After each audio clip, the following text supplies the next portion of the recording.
যে মানুষগুলো একা থাকতে চায়, যারা খুব কম মানুষের সাথে মেশে। এটা না যে তাদের অ্যাটিটিউড বেশি বা তারা মানুষের সাথে মিশতে চায় না।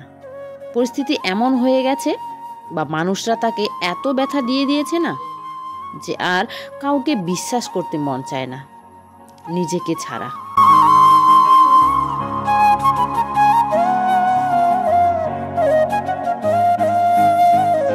মুখের উপর উত্তর দেওয়া জানি ভুল, কিন্তু যদি বেশি শুনতে থাকো, মানুষ তাদের বলার সীমা ভুলে যায়। একটা মানুষ ততক্ষণ সহ্য করে যতক্ষণ তার সহ্য করার ক্ষমতা থাকে। একটা সময়ের পর সে সম্পর্কগুলোকে জরুরি মনে করে না মানুষগুলোকে।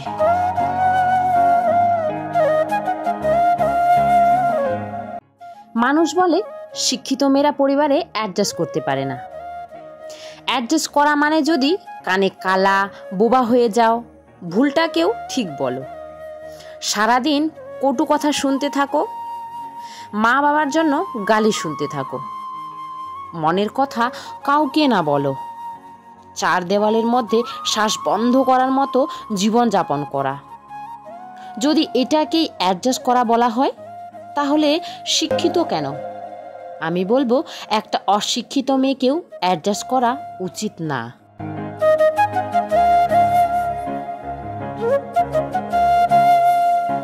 আর যে বাড়িতে শাশুড়ি আর ননদের কথা চলে, সে বাড়িতে বৌমাকে ভিলেন বানানো হয়, সবার চোখে নিচু দেখানো হয়।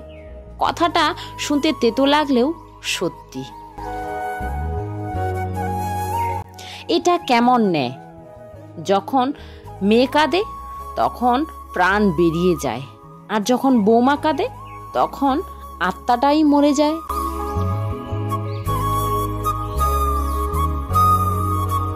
মার কথাগুলোই সত্যি। সব সময় বলতো, এই যে এত রাগ দেখাস আমার উপর, আমি ছাড়া কেউ সহ্য করবে না।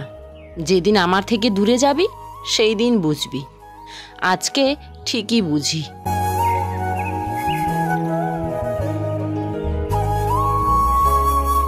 অবশ্যই লোভীরা বৌমার উপর তেল ঢেলেছে, কিন্তু যখনই জ্বলেছে একটা মেয়েই জ্বলেছে।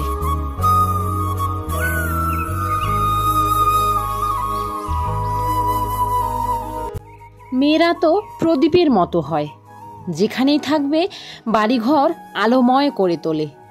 কিন্তু আফসোস, মেয়েদের ঘর আলোময় করার বিষয়টা শুধু মা বাবাই জানে আর মা বাবাই বোঝে। শ্বশুরবাড়ির জন্য তো বৌমা সবসময় কুলক্ষী হয়।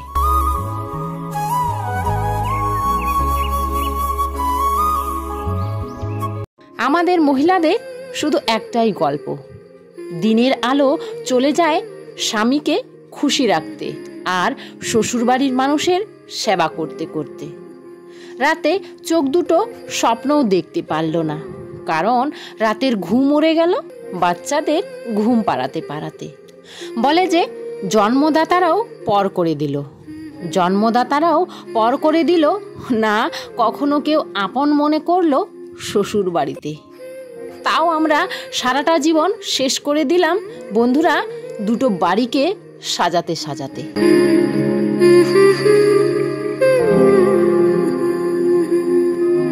যে শাশুড়ি সেই তো মা, তাহলে মা কেন ভালো আর শাশুড়ি কেন খারাপ হয়?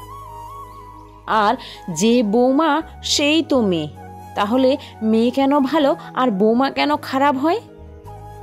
মেয়ের কষ্টই শুধু দেখা যায় আর হৃদয় ছিঁড়ে দেয়, বৌমার কষ্ট কেন দেখা যায় না? দেখা গেলেও নাটক কেন মনে হয়?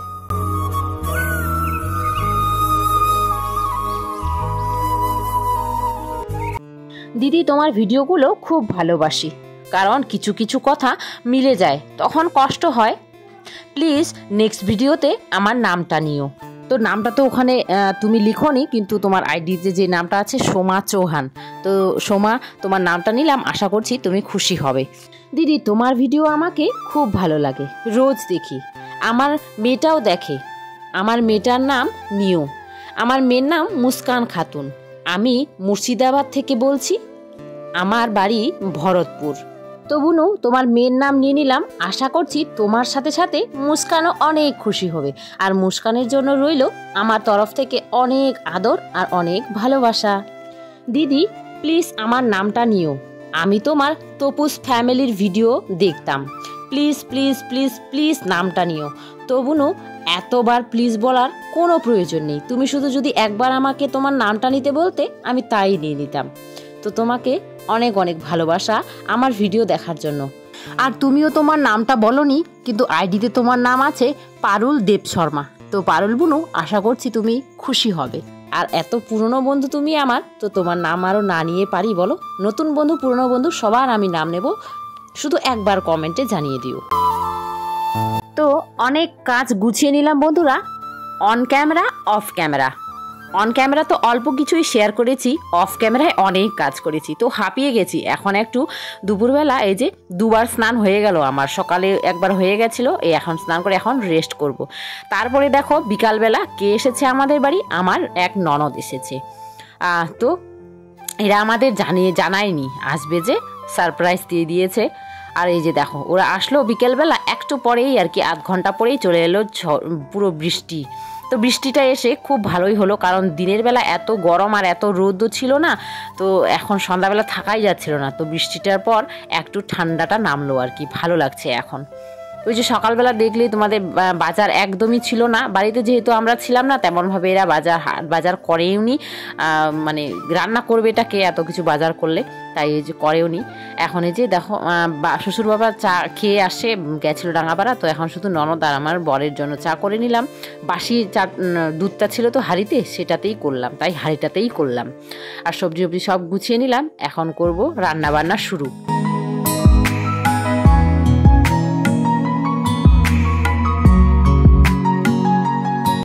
চিকেন ধুতে অনেকটাই সময় লাগে, তাই না বলো?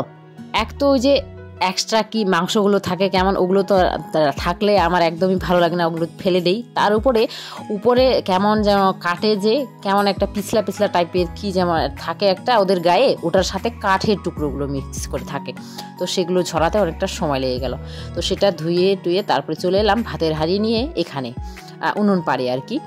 শরীর আমার এখনও ঠিক হয়নি, বাপের বাড়ির থেকে তো দেখছোই তোমরা, একেবারে উইক মনে হচ্ছে, নিজেকে কমজোরি আর কি ফিল করছি।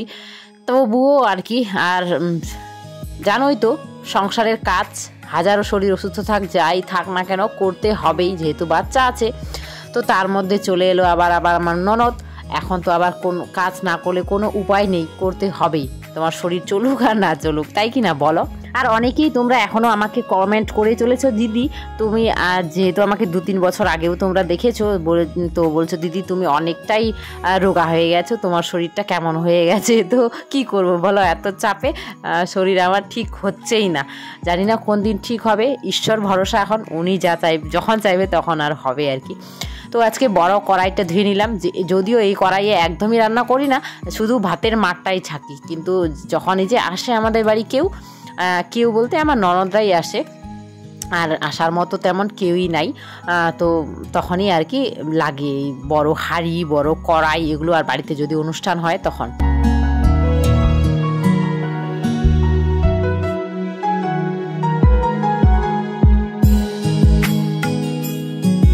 তো এই যে স্টিকার দিয়ে ঢেকে দিলাম, কিছু মনে করো না। তো আমার ননদ জামাই আর কি ভিডিও করছে, বলছে আমাদের কি দেখা যাচ্ছে? আমি বললাম না, কিন্তু ভিডিও তো দেখা যাচ্ছিল। তো ও সেন্টু গেঞ্জি পরেছিল, তাই আর কি ভিডিও করতে না করছিল। তো যদিও আমি এখন আর কাউকে দেখিয়ে ভিডিও করতে চাই না, আমি যতটা করি, যারা আমার ভিডিওতে আসতে চায়, আর বাপের বাড়ির তো সব সময় আসবে, সব সময় আমার পাশে ছিল, বিশেষ করে আমার মা আমাকে কোনোদিনও ভাঙতে দেয়নি, কি বলবো, আর সবসময় সাহস দিয়ে গেছে। তো তাদের আমি সব সময় আমার ভিডিওতে আনবো, আর বাকি যারা আসতে চাইবে তাদের আনবো, যারা আসতে চাইবে না তাদের আনবো না।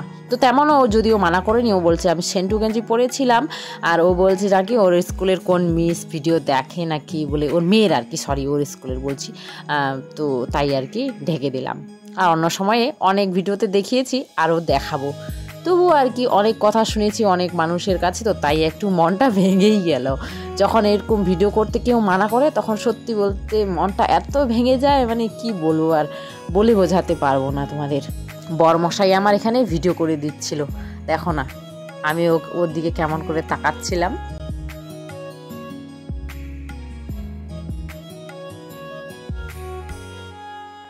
বৃষ্টিটা হলো, একটু ঠান্ডা দিল, কিন্তু তাও একটা কেমন জানি বৃষ্টির পর ভ্যাপসা একটা গরম থাকে, হাওয়া যদি না থাকে সেই গরমটাই হচ্ছে, একদমই ভালো লাগছে না আমার। মনে হচ্ছে কখন যাই স্নান করতে।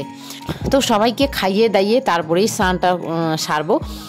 বাচ্চাদের নিচে দিয়ে দিলাম, উপরে দিয়ে দিব বাবাকে। আর ওই যে আমার কি বলে বোন জামাই হচ্ছে এখন টি শার্ট পরে নিয়েছে, তো তাই ভিডিওটাতে দিয়ে দিলাম তাকে। জানি না রাগ করবে না কি করবে, আমি তো জানি না। আর সে ভিডিও মনে হয় দেখে কি দেখে না সেটাও আমি জানি না। এইবার আমি আমার মানে কি বলবো, কাউকে, শুধু আমার মাকে ছাড়া আমি ভিডিওর লিঙ্ক, মানে আমার ইউটিউব চ্যানেলের লিঙ্ক কাউকে দিইনি আমার পরিবারের। আর যারা দেখছে, যারা খুঁজেছে আমাকে পেয়েছে তারাই শুধু দেখে, আর আমি কাউকে দিইনি আর কি। তো যাকগে আমার সমস্ত কাজ কমপ্লিট বলা চলে। এই যে এঁঠোটা নিয়ে নিলেই আমি যাব স্নানে। ও না, বাবার জন্য দই জমতে দিতে হবে, তো অর্ধেকটা দুধ দই জমতে দিয়ে দিলাম, আর বাকিটা সকালের চায়ের জন্য রেখে দিলাম। তো চলে এলাম ফ্রেশ হয়ে বন্ধুরা। এই যে সানকে এখানে দিচ্ছি নিচে বিছানা করে, আর আমরা 3 মা মেয়ে ছেলে মিলে উপরে ঘুমাবো। এত গরমে না একসাথে সত্যি শোয়াই যায় না।